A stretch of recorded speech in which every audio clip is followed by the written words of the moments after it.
Get better. There isn't any of us that can't get better. So turn on this whole idea of personal development and personal growth. That was what my teacher shared with me that changed my life, starting a few steps from here at that convention. I'm telling you, for things to get better, you got to get better. Don't ask for it to change out there. Ask for you to change here. Don't ask for a more favorable wind. We call that naive. Don't ask for better seed, better soil. This is the only planet you got. Just ask that you can get wiser and stronger and better and be able to take care of your own responsibilities. Get better. Learn how to handle the seasons better. Let's go through them. Just get better at handling the winters. You can't change the winter. You can't change the seasons, but you can change yourself. You say, well, what can I do about the upcoming winters of my life? The challenges that I know I'm going to face. Here's what you can do. You can get wiser and stronger and better. Just make a list of that trio of words. Wiser, stronger, and better. Go home smarter than you came. Go home with more ideas than you came with. Next, get stronger. You can develop the muscle. You can develop the courage muscle. You can develop the inspiration muscle. You can develop the dedication muscle. You can get stronger. There isn't anybody here that can't get stronger. Next time we see you, may not even recognize you, how strong you're going to be able to become in language, in style, and personality, the ability to cope, the ability to handle with anything that happens, no matter what happens. And the third one is get better. We can all get better. I've gotten better. First talk I gave, I stood up, my mind sat back down. But here's the secret to my success. I stood up and did it again. I stood up and I did it again. And I did it again, and I did it again all those many years ago. I did it when I was scared, and I did it when I didn't want to, and I did it when I was ill. And I did it when it didn't work well, and I did it when they didn't appreciate it, and I didn't a lot of times when I didn't know much what I was doing. I just did it anyway. And now all these years later, I'm asked to walk on this stage with the greatest introduction I've ever had, greatest response and welcome I've ever had, the greatest opportunity I've ever had to touch this many lives with a mixture of words and heart and soul. I got better. I got better day by day and week by week and month by month. And I'm asking you to do the same thing until you can develop a long arm and a long reach, until you can develop influence that won't quit. Touch people next year you couldn't touch this year. Touch people now you couldn't touch before. Conduct a meeting now you couldn't conduct before. Heart and soul now mixed in there that wasn't there, missing before. I'm asking all of you to get better in spite of the winters, in spite of the downturn, the money downturn, the social downturn, the personal downturn, whatever it is. Just get stronger. Get better. The key is not to wish for a better winter. The key is to wish for more strength, more wisdom, more courage, get better, get wiser, get stronger. Here's number 2. Learn to take advantage of the spring. Spring means opportunity. And we've got a fresh spring going here. It's called a spring like no other. A spring, an opportunity like no other for you. But here's the clue. Spring is not a guarantee of a harvest in the fall and the autumn harvest time. Here's what you must learn to do. Underline the 2 words if you're taking notes. Take advantage. Take advantage of the spring.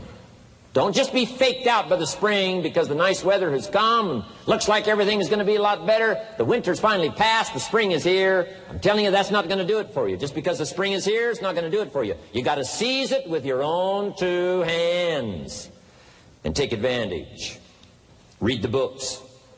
Study the tapes. Go back through your notes. Get ready to cash in on the spring. And now there's a sense of urgency here. Here's why. Spring doesn't last that long. Sooner, let's take advantage of it. It's called take advantage of the spring. And there's also an urgency here. How many springs have you got in a lifetime? Not very many. Life is brief at the longest. The Beatles wrote, life is very short. And for John Lennon, it was extra short. For Michael Landon, it was extra short. But it is short. There's an urgency here. Don't waste your springs. Don't just let them pass, hoping the time will pass. Take advantage. Last year it was seize the moment. And I'm asking you now this season to seize the spring opportunity. You've got a new organization going, seize the spring. You've got a new distributor going, seize the spring. You've got a new life situation going, seize the spring. Take advantage of it. Don't let it pass without giving it the best of your two hands and your attention. Number 3, first, learn how to handle the winter. Second, take advantage of the spring. Number 3, in the summer, learn to nourish and protect. We've got some major challenges now come summertime. One is to nourish our values. Take care of them, feed them. Don't let them go hungry. Don't let them go wanting in nourishment and care. And then here's something else we've got to do in the summer. Defend ourselves against the enemies. Summertime is a unique time. It's a time of opportunity. It's also a time of challenge. But what else is new? It's what life is called. The last 6,500 years reads like this: opportunity mixed with difficulty. Opportunity mixed with challenge. We've got a chance to grow like never before, but I'm telling you, there's going to be many enemies that's going to try to prevent us. As soon as you plant the garden, the busy bugs and the noxious weeds are out to take it, and you've got to learn not only to nourish your values, you've got to learn to do battle with your enemies. Whatever threatens you, I'm asking you to threaten it back. Take care of your responsibility, but don't take anything off of anybody.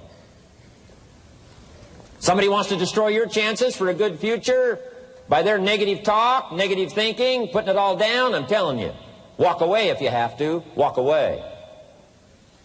Whatever threatens you, threaten it back. Whatever threatens your opportunity, threaten it back. Now, some of our enemies are on the outside, but here's the most important thing to understand. Some of our enemies are on the inside. Let me give you a quick list. Indifference. You got to do battle with your own indifference. Boy, it's easy to coast. Especially if you've accomplished something, extraordinary. Now, somebody says, I got to relax. Here's the key. Not too long. The weeds will take all you plant if you rest too long. Don't rest too long. Indecision. You got to make those decisions. The ones that don't turn out to be good gives you experience to make better decisions. Don't let much time go by without making some decisions. The ones that you can make quickly, make them quickly. The ones that take time, take your time. But get those decisions made. Don't let indecision be an enemy, rob you of the future, empty your bank account, leave you with zero in the purse. Don't let that happen. The next one is doubt. Sure, there's doubts on the outside. People doubt that America's going to make it. People doubt that Europe's going to make it. People doubt that Russia's going to make it, that Poland's going to make it, that Czechoslovakia's going to make it. They doubt the whole world is going to make it. But I'm asking you not to pick up all those doubts. I'm asking you to have some faith, have some courage, believe, drive your doubts into a small corner. Don't let them loose like a mad dog, drive you into a small corner. Don't doubt the future. Don't doubt the possibilities. Don't doubt the extraordinary gifts that your distributors bring to your organization. Don't doubt that. And here's the most important one of all. Don't doubt yourself. If I've got miracle working power to change my life, so do you. If I've got the ability to change, so do you. If I've got the ability to read, so do you. If I can discover, so can you. If I can grow, you can grow. If I can develop, you can develop. If I can get an invitation like I got 6 years ago, help take something around the world, so can you. If I can stand on this platform, Idaho farm boy raised in obscurity, so can you. If the millionaire team can do it, president's team can do it, walk off with the diamonds, the trophies, so can you. I'm asking you, don't sell yourself short. We haven't sold you short. That's why Mark, Larry, and Dr. Katzen and I have decided to invest a big share of our life these 4 days in being with all of you. If we didn't think you were worth it, we wouldn't have showed up. We don't need to conduct another meeting. We don't need to walk on another stage. We don't need to get up early like we get up. Don't need it. Except for the challenge and the opportunity to invest in this many people's lives who wouldn't get up early. To have a chance to work miracles and invest in this many people's lives and help turn the world upside down for better nutrition called Herbalife. To a lot of people, ambition is kind of a mystery. The dictionary says it's an eager desire for distinction, power, or fame. But what does that really mean? Well, let's start with the word eager. All by itself, eager is kind of exciting. Kids are eager for their birthday parties. They expect to be the center of attention, get lots of presents, eat too much. I guess grown-ups are eager for birthdays too. Unless, of course, they're embarrassed that the number of candles on the cake outnumber their achievements. But we can be eager to see a ball game, eager to see our kids in a dance recital, eager to see an old friend, eager to shop for a new car. Eager sounds like a lot of fun. But do you ever hear people say they are eager to live a better life, eager to have a better family, eager to make a lot of money? Probably not. And that's a problem.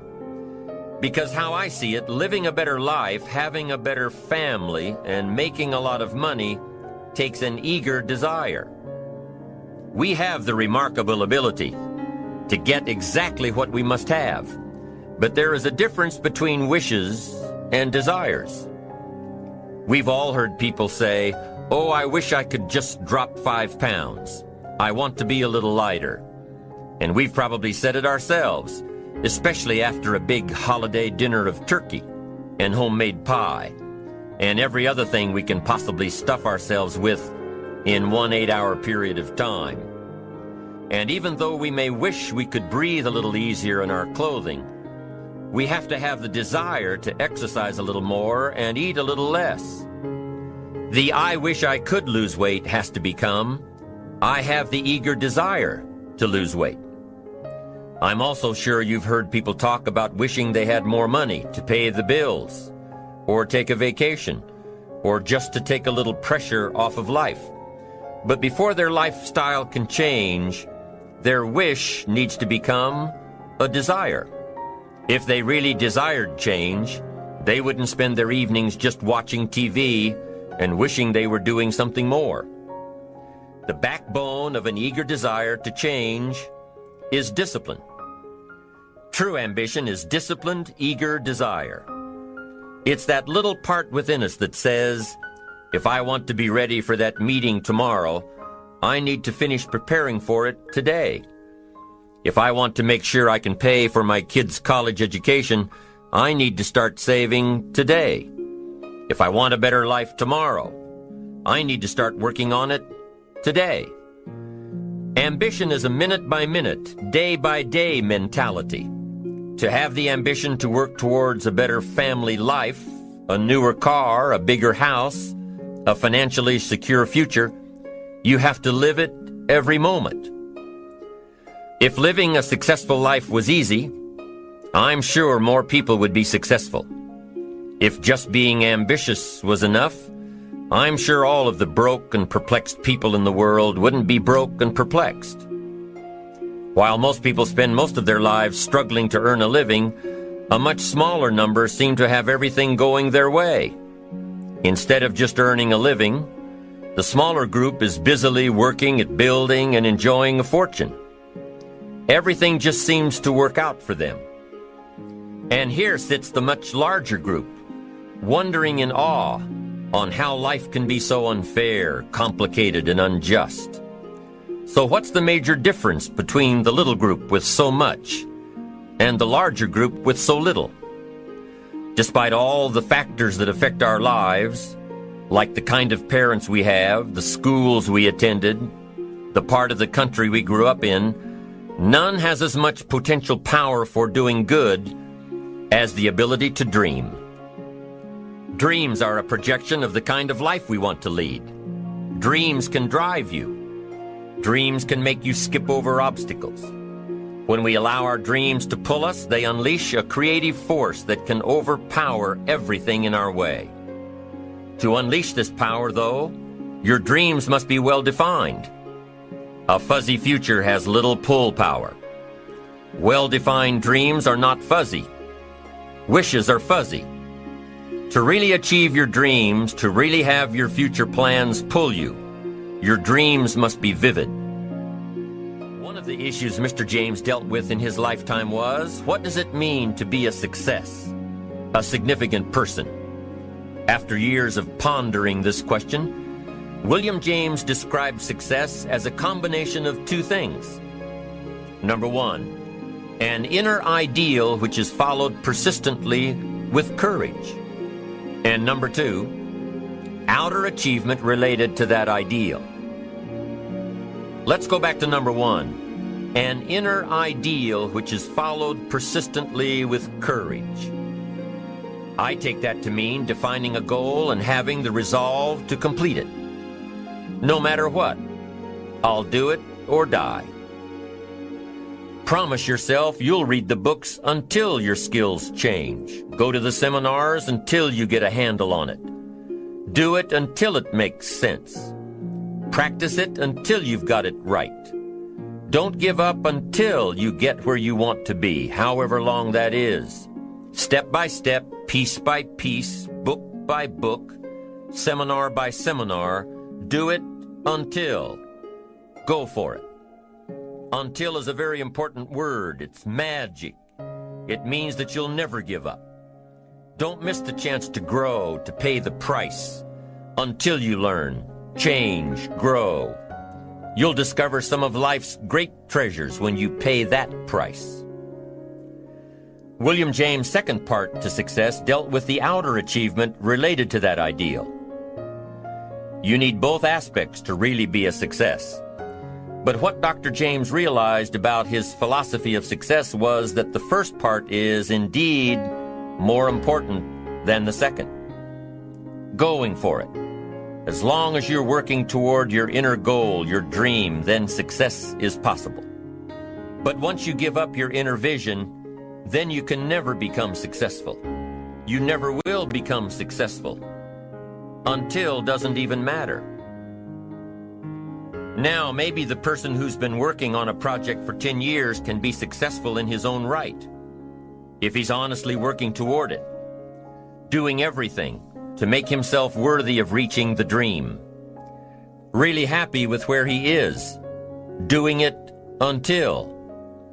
Then maybe he is a success. It's a personal thing, going for it one step at a time, going for small accomplishments along the way for however long it takes. So let's think about this for a moment. What outside evidence or results or proof can be seen when you accomplish your goals one step at a time? You'll start to see things change around you, little things, not major things, but little everyday things, things you may not even notice unless you are paying attention. If you're one of those who'd rather stay up late and get up late, only to discover that your workplace doesn't fit your schedule, and you roll out of bed cursing the alarm clock every morning, maybe you could start with the little change of going to bed half an hour earlier than normal. And maybe you'll see, in time of course, you can't train your body overnight, maybe you'll find out that you jump out of bed in a better mood, and that your day will start better, and that you'll get more done, and that the people around you that caused you problems aren't so hard to work with after all. It all starts by making one little change and adding to it every day. You see, you can't change what's going on around you without first changing what's going on within you.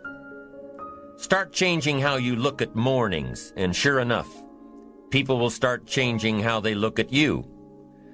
When you start changing how you think, how you act, how you treat others, how you treat yourself, when you start responding instead of reacting to life, life will start responding to you. I'm telling you that you can do it with your lifestyle. You can do it with your sales career. You can do it with your management career. You can do it with any part of your life. You cannot believe what can happen in such a short period of time. So you ask yourself, what small changes can I start making today? Well, you can start in your car on your way to work. If you're sitting on the highway, stop-and-go traffic, moving at about 15 miles per hour tops, Look at the guy or the lady sitting next to you and give them a smile, or thumbs up, or even wave. Now, some people might think you're a little strange, but hey, you'll feel better. And tomorrow, when you get into the office, how about a big cheery hello to the people at the front desk, and everyone you see on the way to your office? And when you get home tonight, how about giving your wife or husband and kids big hugs instead of collapsing on the sofa? When you start with the little things that make others happy, improve their day, you'll find that these little things add up to big ones. So what happens when you start taking charge of your own personal happiness, your own life? Do you think that these little things will somehow make a difference in meeting your goals? You bet they will.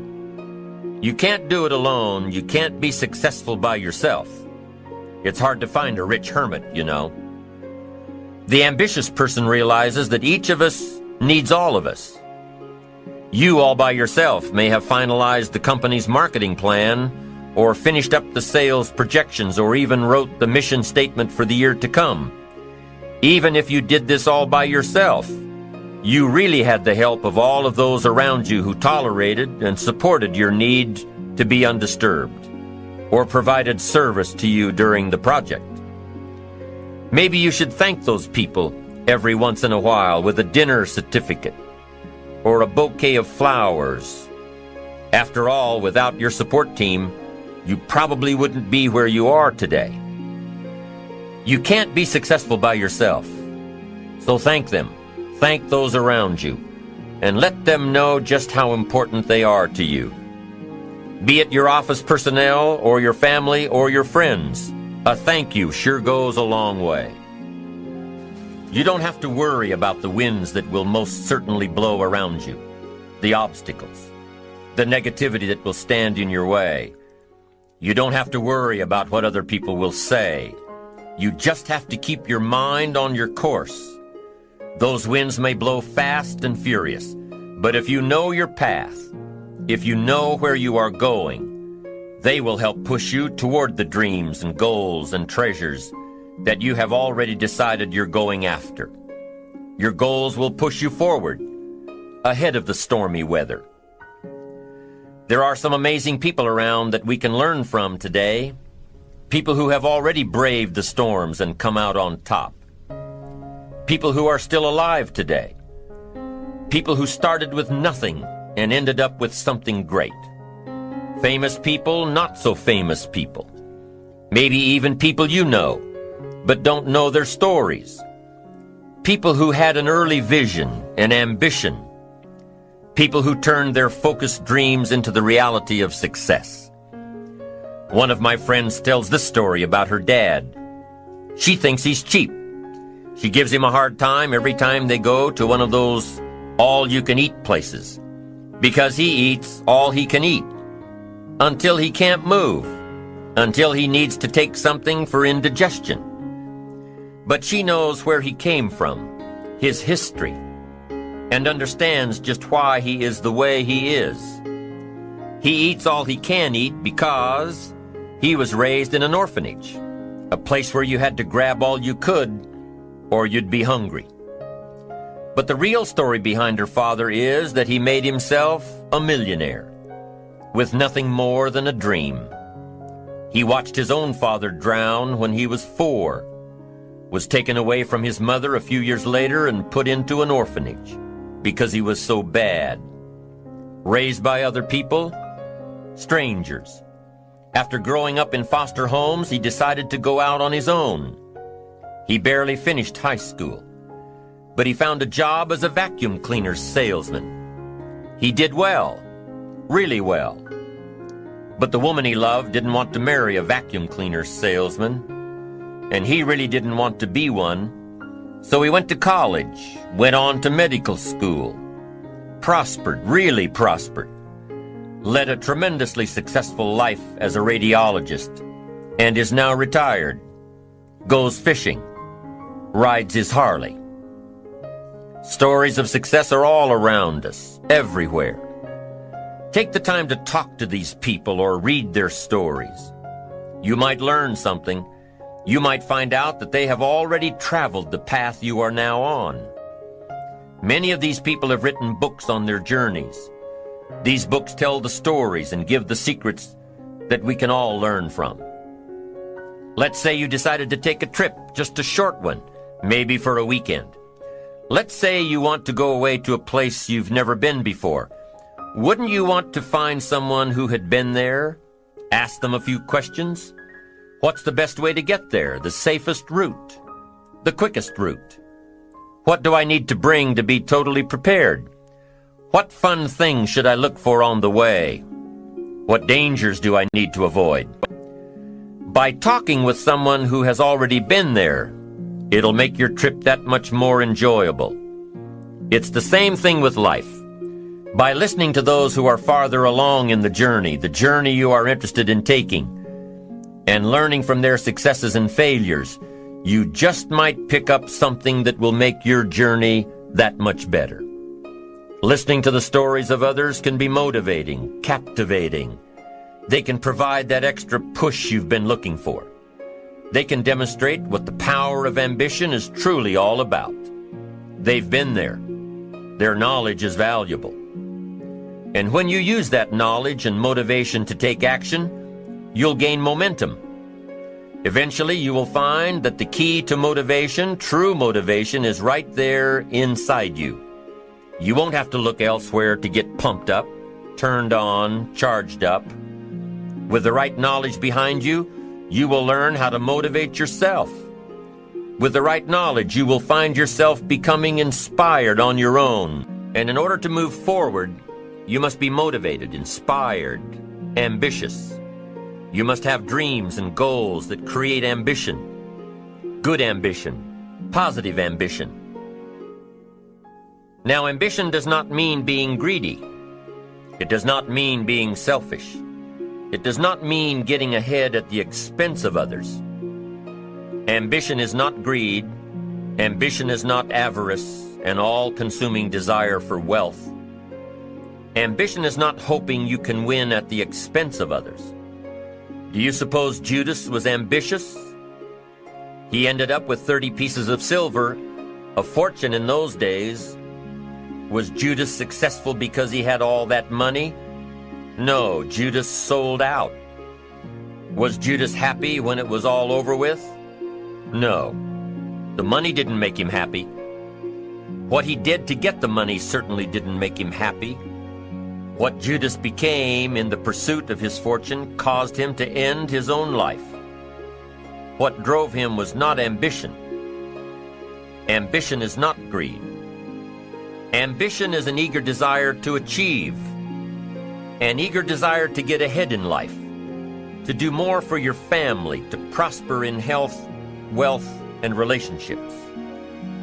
Now, desire does not always translate into ambition. Desire is what you want for yourself. A bigger house, a better car, a fatter bank account, a better life. I desire to have these things. Ambition is how you get there. Desire is sometimes healthy. Desire is sometimes unhealthy. Desire might say, I want the tallest building in town. The destructive side of desire might urge you to tear all of the other buildings down. I guess that's one way to do it. You might get away with tearing down the first one and maybe the second one. But in your desire to tear them all down, sooner or later, some guy is going to be standing out in front of his building saying, I'm on to you. Get out of here. And pretty soon you're no longer known as a builder. You're known as a destroyer. Now, the second way to have the tallest building in town is to see it, dream it, and plan it, and put your team on it, work on it. Go through all of the steps to get there. Do it right. Have the ambition to be the owner of the tallest building in town. And go through all of the right steps to get there. If you really want it, and have the skills to do it, and the patience to weather all of the storms, your ambition will lead you there. We get paid for bringing value to the marketplace. Now, it takes time to bring value to the marketplace. However, We do not get paid for time. So we cross that out. Mistakenly, the man says, I'm making about $20 for an hour. Not true. If that was true, you could just stay home, right, and have him send your money. So that's not true. We don't get paid for time. We get paid for value brought to the marketplace. Now, since that's true, here's one of the key questions of my talk to you today. Is it possible to become twice as valuable to the marketplace and make twice as much money in the same time? Is that possible? The answer is yes. Could you become 3 times as valuable as you might be right now to the marketplace and make 3 times as much money in the same time? And the answer is yes. 5 times, 10 times? Of course. America is unique. It's a ladder to climb. It starts down here, let's say, at $5 an hour, and it keeps going up. Top income last year, $80 million. The guy who runs Coca-Cola. Now, that's a heck of a ladder. That's why everybody wants to come here, right? The boat people are not headed for Vietnam. People haven't plotted and schemed for 50 years saying if I could just get to Poland, everything would be okay. Not true. Everybody wants to come to America. And the reason is because we've got the best wind ever blowing in our favor. We've got the best economic opportunity anybody's had in 6,500 years. And all you have to do is understand it and take advantage of it. Now, there's some key questions to ask here. Why would the marketplace pay someone only $5 an hour? Very simple answer. They're not very valuable to the marketplace. Now, we must underline to the marketplace. This person might be a very valuable brother, yes. Member of the family, valuable, yes. Valuable member of the church, of course. Valuable citizen of the country, yes. Valuable in the sight of God, no doubt. We're all of equal value in the sight of God. But if you're not very valuable to the marketplace, you don't get much money. You say, well, it shouldn't be that way. Well, then you got to start your own country.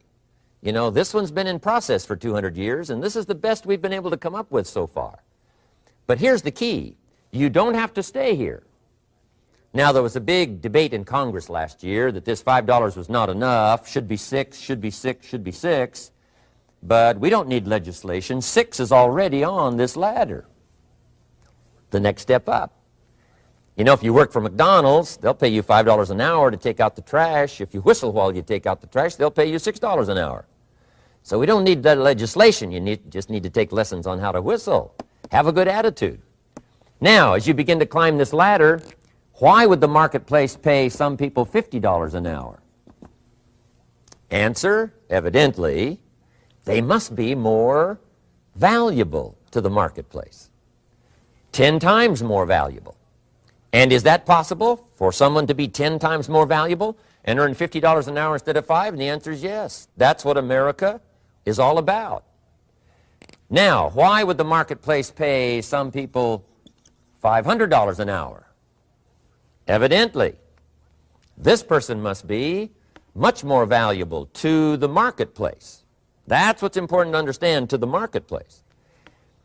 And would the marketplace pay one person $80 million for 1 year's work? And the answer is, of course. If you helped a company make $1 billion, would they pay you $80 million? I'm telling you, it is possible. And that's why America is so exciting. That's why this financial ladder is so exciting. It's possible for all of this to come true for all of you, no matter where you start. As a student in school, just getting started out there in the workplace, this is all possible for you. Now, Mr. Schoaf gave me the clue on how to climb this ladder as high as I wanted to climb. Now, we're talking primarily economics here. There's a lot of other ways to become valuable to your family, valuable to your friends, valuable to the community, valuable to the team, right? Valuable to the team effort, valuable to the concert. But here's what he said to me. In climbing this ladder economically, all you have to do is work harder on yourself than you do on your job. Once I heard that, it made sense to me. I kept hoping that everything else would change around me, found out that if I went to work on myself, worked on my skills, worked on my language, if I became better than I was each year, if I grew in skills and language and vocabulary and competence, then I would become attractive to the marketplace. Not very long ago, a company called me and said, Mr. Rohn, we're expanding internationally. We'd like to have a bit of your expertise to help us. Would you give us a bit of your time? We'll add some millions to your fortune. And I said, okay. And I thought later, isn't that interesting they would call me? Then my second thought was, of course they'd call me. Who else would they call? I can get the job done. Now, what a contrast for me, farm boy from Idaho, raised in obscurity, parents of modest means, broke when I was 25.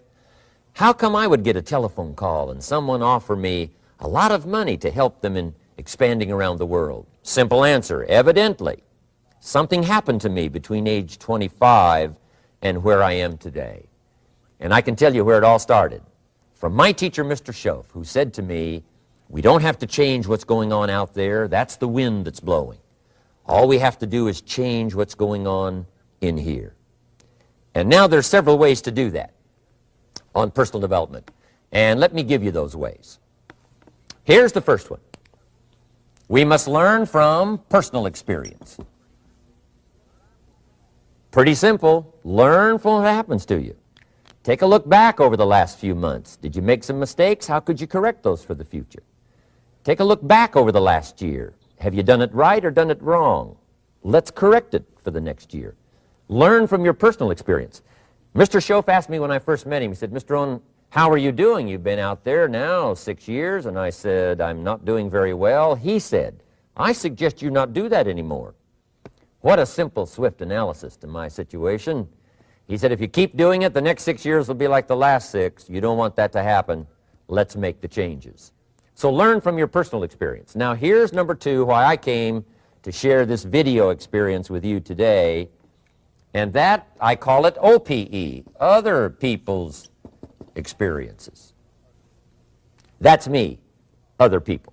That's your teacher, other people. That's your friends and colleagues, other people. The people you meet that can pass along to you their experiences, what's happened to them, the mistakes they made, how they corrected them, how they changed their health and changed their bank account and changed their income and changed their future. That's it, other people. Now there's 2 kinds of people to learn from. One is failures. It's too bad failures don't give seminars, right? That would be valuable. Bring your notebook, have them tell you how they lost it all and threw it all away, threw their health away and threw their friendships away and things didn't work out well. That would be valuable. But now then we must also learn from positive, people that have done well. They've got the health, and so we ask them, how did you become so healthy? They've got the skills, so we ask them, how did you become this skillful? They've got the income, so we ask them, how did you get here in such a short period of time? So now here's what's important in personal development. In learning from other people, we learn, number 1, by observation. We learn what we see. We watch people that are successful in what they do. In sports, we watch their disciplines. In business, we watch their disciplines. By observation, what we can see. The reason I created this video is something that you could see someone's experiences translated for you. Second, we learn by what we hear. I've got some of my lectures on cassette tapes, so you can take them with you wherever you go and learn by listening. Turn your car into a mobile classroom and listen. And then listen to the sermon on Sunday morning. Listen to the lectures. Listen to the teacher. Listen to someone who's got something good to say. And then number 3 is vitally important on personal development, and that is read all the books you can possibly read in your lifetime. Mr. Schoaf got me started on my library. I've got one of the better libraries. Haven't read everything in it, but I feel smarter just walking in it, my library. At least I was smart enough to buy it. Now I got to be smart enough to read it. And then, of course, I got to be smart enough to decide what's valuable and then do it. But this one is very important. Become a good reader. Some books that helped change my life. Mr. Schoaf recommended, of course, the Bible. And my parents made sure I was a pretty good scholar by the time I was 18. That's been so beneficial for me, drawing from those illustrations, reading about those stories, people who made it and people who didn't make it and what the difference was. And then other books that helped to really change my life. One called Think and Grow Rich by Napoleon Hill. And then a book that helped me become financially independent by the time I was 31. And that book is called The Richest Man in Babylon by George Clason. And I'm going to share a little bit of that book with you when I get to financial independence today, our third subject. But I started reading the books, attending the classes, making sure that I got in front of people that had something good to say. And then I started keeping a journal. One of the major things my teacher taught me was to keep a journal. He said, don't trust your memory. If you hear something good, just make a little note and write it down. Now, at first I took, notes on pieces of paper and torn off corners and backs of old envelopes. And it didn't serve me well, thrown in a drawer. Then I learned to keep a journal, a bound copy of all my notes. So I would suggest you do the same. Things that impress you, a poem that impresses you. When you attend a class, some of the ideas that impressed you, jot them down. You read something in a magazine, right? Some ideas. Take those out, put them in your journal. Keep a good journal the rest of your life. This will serve you well. My journals make up a significant portion of my own library. And if you saw my library and saw my journals, I tell you what you'd have to say. This is the library, and these are the journals of a very serious student. No wonder Mr. Rohn is invited to lecture and speak on his experiences around the world. So I want the same thing to happen to you. Value captured that you can resort to later, go back over it and review it, and let it become valuable to you. So that's my first subject, personal development. Work harder on yourself than you do on your job. Develop the skills, learn the lessons, take the classes, absorb all that is being taught to you these days. And then later on, of course, you can sort it out, what's valuable to you and how to refine it for your business and for your life and for your future. But the main thing is to get it and start this process of personal change, personal development. And let me say it one more time. If you will change, everything will change for you. You'll never be the same. You'll keep growing. As you look back on a few months, look back on a few years, you won't believe the progress you can make. Economically, your relationship with your family, your friends, and whether you're in sports or economics or whatever, I'm telling you, that whole process of committing yourself for personal change, personal value, can really make your life unique and worthwhile.